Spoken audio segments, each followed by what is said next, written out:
तमाम हमारे सीनियर ज़ोमा किराम साथी, यहाँ पे आए हुए भाइयों बहनों बुजुर्गों, आप सबको मेरे तरफ से अस्सलाम वालेकुम, आदाब और सत श्री अकाल। बड़े अरसे के बाद आज यहाँ नौशहरा की सरजमीन पे मुझे इस तरह नेशनल कॉन्फ्रेंस के प्रोग्राम में शिरकत करने का मौका हासिल हुआ है। इस प्रोग्राम को नाकामयाब करने की कोशिशों में कोई कमी नहीं लाई गई है। ये इस बहादुर लीडर की हिम्मत है कि उन साजिशों के बावजूद भी इन्होंने हिम्मत नहीं हारी और डट के कायम रहे कि ये प्रोग्राम होना ही होना है। नहीं तो रास्ते में रुकावट कई सारे पेश किए गए। पहले तो प्रोग्राम की इजाजत नहीं, फिर जहां जहां इन्होंने प्रोग्राम करने का एप्लीकेशन दिया वहां किसी ना किसी बहाने इजाजत नहीं दी। फिर जब डाक बंगले की इजाजत मांगी गई तो उसमें भी पता नहीं कितने दिन हमारे उस एप्लीकेशन पे बैठे रहे। फिर जोर जबरदस्ती करके आखिरकार हमें कुछ शायद 2-3 दिन पहले यहाँ प्रोग्राम की इजाजत, जब हमें प्रोग्राम की इजाजत दी गई तो उसके बाद जो हमारे मुखालिफ हैं वो दोबारा जिंदा हो गए। उन्होंने कहा अगर ये लोग प्रोग्राम कर रहे हैं तो हमें भी रिबन आके काटने चाहिए। अचानक उनको ग्राम सभा याद आ गए। तमाम ब्लॉक्स में कहा गया कि ना ग्राम सभा रखे जाएंगे। फिर एमपी साहब आए, उन्होंने कहा मुझे रिबन काटने हैं। अरे शौक से काटिए ना, रिबन काटना तो आपका हक है, काम करना आपका फर्ज है। कोई एहसान नहीं किया आपने लोगों पे, लोगों ने आपको वोट से नवाजा। अगर वोट के बाद भी आप काम नहीं करोगे तो फिर आप किस काम के। लेकिन वो ठीक है, एमपी साहब यहाँ आए हैं, रिबन शिबन काट रहे हैं, अपनी जगह।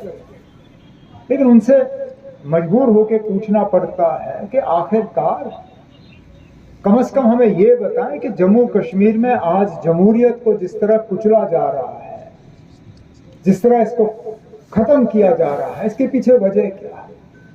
ये पहली मर्तबा मैं देख रहा हूं, पहली मर्तबा कि मरकज में आज ऐसी हुकूमत आई है जो जम्मू कश्मीर में जमहूरियत नहीं चाहती। इससे पहले आप जो भी देखें 1990 के बाद, चाहे नरसिम्हा राव हो, चाहे HD देवेगौड़ा साहब हो, चाहे IK गुजराल साहब हो, चाहे वाजपेयी साहब हो, चाहे डॉक्टर मनमोहन सिंह साहब हो, आप जिस भी वजीर आजम का नाम लो, जब कभी जम्मू कश्मीर में हालात खराब हुए उनकी हमेशा कोशिश ये रही कि जम्मू कश्मीर में जमहूरियत, डेमोक्रेसी वो दोबारा कायम होनी चाहिए। ये पहली मर्तबा हमने देखा है कि मरकज में ऐसी हुकूमत आई है जो ये नहीं चाहती कि यहाँ पे जमहूरियत हो, जो ये नहीं चाहती कि यहाँ जम्मू कश्मीर के लोग जो है अपने वोट का इस्तेमाल करें, जम्मू कश्मीर के लोग जो है अपनी मर्जी से अपनी हुकूमत जो है वो कायम करें। और एक एक करके हर इदारे को जो है कमजोर किया जा रहा है। कल तक तो ये कहते थे कि पंचायतें हैं, अब जनवरी में पंचायतें भी खत्म होंगी। जो अर्बन लोकल बॉडीज, म्यूनसिपैलिटीज हैं, उनको भी एक एक करके खत्म किया हुआ है।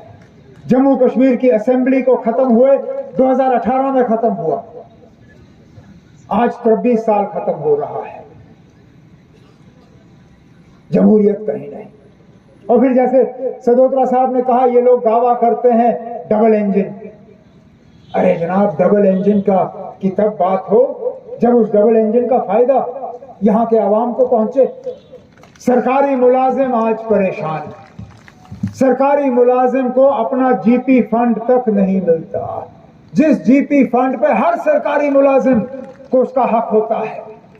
GP फंड अपनी जगह, डेली वेजर परेशान, वो डेली वेजर जिसको रेगुलराइज करने का तमाम फाइल तैयार करके रखा हुआ था 2014 से पहले, उसकी सर्वे कराई गई थी, नंबर तय हुआ था, डेली वेजर को रेगुलराइज करने का सारा तौर तरीका सब फिट।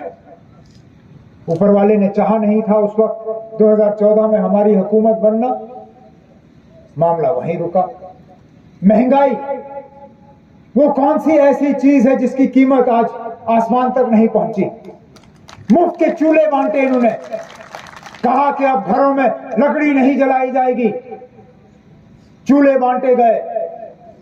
लेकिन हमारी बहनों को, माओं को यह बताना भूल गए कि चूल्हे के साथ आपको सिलेंडर भी खरीदना होगा और हर महीने की सिलेंडर की कीमत जो है वो हम चढ़ाते रहेंगे जब तक कि वो सिलेंडर खरीदने के आप काबिल नहीं रहोगे।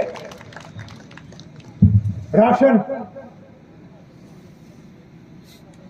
आज राशन हासिल करने के लिए कितनी तकलीफ, और राशन का जो स्केल है एक एक करके उसको कम किया गया।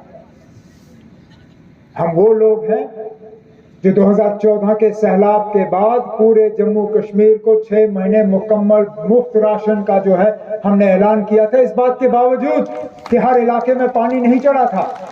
लेकिन हम जानते थे कि उस सैलाब का नुकसान बेशक पानी से ना हुआ हो, लेकिन हालात बिगड़ गए थे और हम चाहते थे कि लोगों को ज्यादा तकलीफ ना हो, तो मुफ्त में हमने 6 महीने जो है यहां राशन का ऐलान किया था।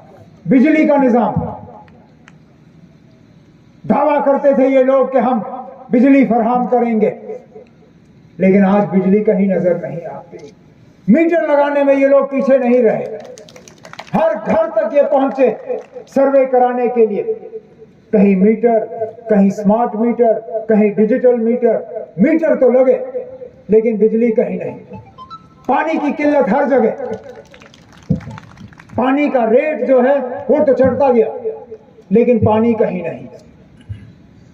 अस्पताल में डॉक्टर नहीं, अस्पताल में दवाई नहीं, स्कूल में मास्टर नहीं, मास्टरानी नहीं।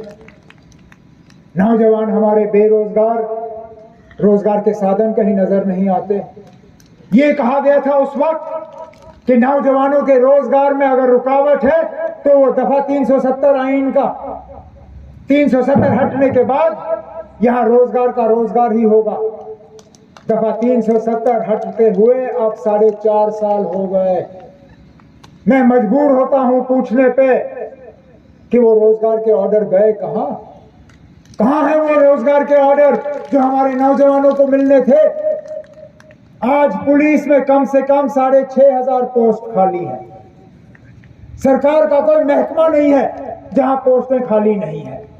फौज में आज भर्ती नहीं हो रही है, सेंट्रल फोर्सेस में आज भर्ती नहीं हो रही है, कहीं पे भी आज मुलाजमत का कैंप नहीं लग रहा है। तो आखिरकार अगर ये डबल इंजन है तो ये डबल इंजन, इसका फायदा किसको पहुंचा? क्योंकि यहां के लोगों को तो उसका फायदा नहीं पहुंचा। अगर यहां के लोगों को उसका फायदा पहुंचा होता तो शायद ही यहां पे कोई कुर्सी भरी होती, लोग अपनी जगह मुतमईन होते, लोग आज एमपी साहब के प्रोग्राम में होते, लोग आज वो क्या कहते हैं ग्राम सभा के प्रोग्राम में होते।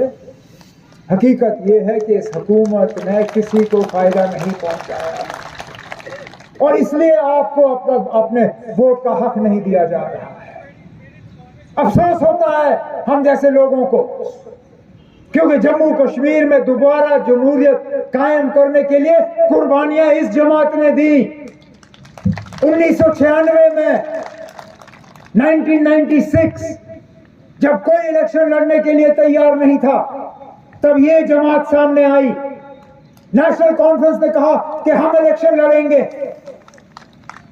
उस वक्त पाकिस्तान में भी इस जमात को खत्म करने की कोई कोशिश जो है बाकी नहीं रखी। कितने सारे हमारे उम्मीदवार, उनको गोलियों का निशाना बनाया गया, उनको बम से उड़ाया गया, उनके घर तहस नहस हुए। मेरे साथी जो यहाँ स्टेज पे बैठे हैं, चाहे वो सागर साहब हो, मियां अल्ताफ साहब हो, अजय सदोत्रा साहब हो, हमारे एजाज जान साहब के वालिद साहब हो, इन पर कितने हमले हुए 1996 और 96 के बाद, सिर्फ इस वजह कि हमने यहाँ जम्मू कश्मीर में दोबारा जमहूरियत कायम की। इसलिए अफसोस होता है ये देखते हुए कि आज भी इतने साल बाद हमें जमहूरियत के लिए जिद्दोजहद और लड़ाई करनी पड़ती है। हमें अपना हक मांगना पड़ता है, जिस हक के लिए बाकी रियासतों में उनको जिद्दोजहद करने की जरूरत नहीं पड़ती। अपने वक्त पे इलेक्शन होते हैं। पिछले दिनों आपने देखा होगा तेलंगाना में अपने वक्त पे, मध्य प्रदेश अपने वक्त पे, छत्तीसगढ़ अपने वक्त पे, राजस्थान अपने वक्त पे।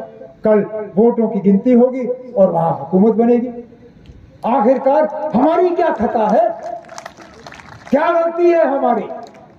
क्या हमारी गलती यही है कि हम आपके नारों पे नहीं आए? क्या हमारी गलती यही है कि हम मजहब में नहीं बटे? क्या हमारी गलती यही है कि हमने हिंदू मुस्लिम सिख इत्तेहाद का नारा जो है उसको जिंदा रखा? हमने यहां नफरत की जो इंजेक्शन इन्होंने डालने की कोशिश की उसको कामयाब होने नहीं दिया। हमारी खता यही है कि हम कहते हैं कि हिंदुस्तान तब तक मजबूत है जब तक हर मजहब के लोग आपस में भाईचारे में नहीं रहते। अरे पिछले दिनों तो ये साबित हुआ जब उत्तराखंड में पहाड़ गिरा और वहां टनल में लोग फंसे। टनल में से जब लोगों को निकालने की जरूरत पड़ी तो कौन गए अंदर? उसमें मुसलमान भी गए, हिंदू भी गए। जब उनके मशीन फेल हुए, दुनिया भर से उन्होंने मशीनें लाई, जब उनके मशीन उन मजदूरों को निकालने में नाकामयाब हुए तो उन्होंने लोगों को वहां सुरंग खोदने में भेजा। खोदने वाले हिंदू भी थे, मुसलमान भी थे। जो सबसे पहले अंदर गया वो मुसलमान था और जिनको बचाने के लिए गए उनमें से किसी ने ये नहीं कहा जनाब आप मुसलमान हो, हम आपके हाथों बचना नहीं चाहते, हम इंतजार करेंगे जब तक हमें कोई हिंदू नहीं बचाने आता। यही इस मुल्क की खासियत है, यही इस मुल्क की ताकत है कि हम आपस में मजहब को देख के बंटने के लिए तैयार नहीं। हालांकि बराबर कोशिश की जाती है, हमें लड़वाने की कोशिश की जाती है, हमें अलग करने की कोशिश की जाती है। यहां जब सीटों का नक्शा दोबारा ये खींचा गया डिलिमिटेशन के तहत, समझ में नहीं आया क्या सोच के किया इन्होंने। सुंदरबनी नौशहरा एक कॉन्स्टिट्यूएंसी थी, कालाकोट एक। अगर अलग करना था तो सुंदरबनी के लोगों ने कहा था कि हमें अलग सीट दे दीजिए। अलग सीट उनको देना नहीं था। नौशहरा से सुंदरबनी काट के कालाकोट के साथ जोड़ा, ठीक है, वो भी आपने कर लिया। अब जब पार्लियामेंट की सीट पे बात आई तो ये इलाका काट के अनंतनाग के साथ डाला। उसमें भी सुंदरबनी कालाकोट को एक जम्मू के साथ रखा। नौशहरा और रजौरी का जो बाकी ऊपर का इलाका है पुंछ के साथ, वो अनंतनाग के साथ डाला।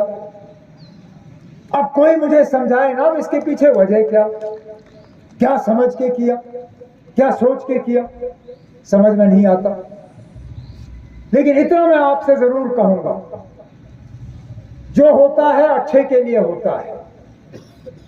आपका जम्मू का एमपी आपको दिखता नहीं था, जम्मू का एमपी आपसे वोट लेता था, फिर आपके काम नहीं होते थे।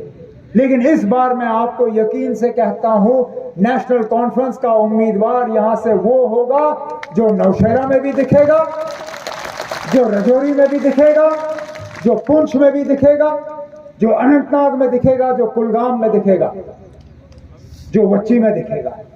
बेहतरीन से बेहतरीन उम्मीदवार नेशनल कॉन्फ्रेंस की तरफ से हम आपके सामने पेश करेंगे, ताकि इस बार जब आप एमपी को वोट दोगे तो नेशनल कॉन्फ्रेंस के एमपी को वोट देके आप यहां से कामयाब करके भेजोगे, ताकि सही माने में आपकी नुमाइंदगी होगी, सही माने में आपके जज्बातों की तर्जुमानी होगी, सही मानों में आपके हकूक के लिए लड़ा जाएगा और आपकी आवाज जो है वो बुलंद की जाएगी वहां पे। मैंने बहुत सुना था अपने मेजबान सुरेंद्र चौधरी साहब के बारे में। मैंने सुना था कि बड़े मेहनती हैं, बड़ा काम करने वाले हैं, लोगों के साथ इनका तालमेल बराबर का रहता है, अपने इलाके को बहुत संभाल के रखा हुआ है। लेकिन सुनने में और देखने में बड़ा फर्क होता है। सुना मैंने बहुत था, लेकिन जितना सुना था शायद कम था। आज आंखों सामने ये जरूर साबित हुआ था कि जितनी मैंने आपकी तारीफ सुनी थी कम सुनी थी। अब मुझे अपने साथियों से जरूर गुजारिश करनी होगी, खासकर अपने एडिशनल जनरल सेक्रेटरी जनाब अजय सदोत्रा साहब से और अपने सूबाई सदर जनाब रतन लाल गुप्ता से। जनाब, ये तो जाहिर है कि मेहनत करने वाले आदमी हैं, इनको जाया होने मत दीजिए ना। ये नेशनल कॉन्फ्रेंस के लिए बदकिस्मती होगी अगर हम सिर्फ इनको नौशहरा तक ही बांधे रखें। मुझे लगता है कि हमें अपने सेंट्रल सेक्रेटरी जनाब सुरेंद्र चौधरी साहब का काम न सिर्फ नौशहरा में लेना चाहिए बल्कि जम्मू सूबे में जहां पे भी, और मैं कहता हूं कभी कभार अगर आपको वहां पहाड़ के उस तरफ की भी खूबसूरती का थोड़ा सा मजा लेना होगा तो आइए, हमारा हाथ वहां कश्मीर में भी बताइए। आपने यहाँ पे हमें अपनी मेहमान नवाजी का फायदा दिया, अगली बार जब नासिर का प्रोग्राम होगा कुलगाम में, कुपवारा में, आप आइए और इनके जलसे से खिताब करिए।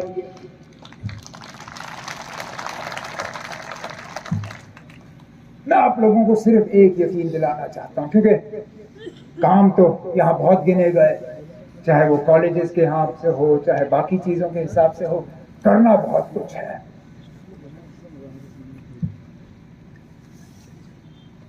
पिछली हुकूमत में हमने आपको तहसीलें दी, ब्लॉक दिए, नियाबत दिए, लेकिन एक कमी जरूर रह गई थी, वो डिस्ट्रिक्ट की कमी रह गई थी।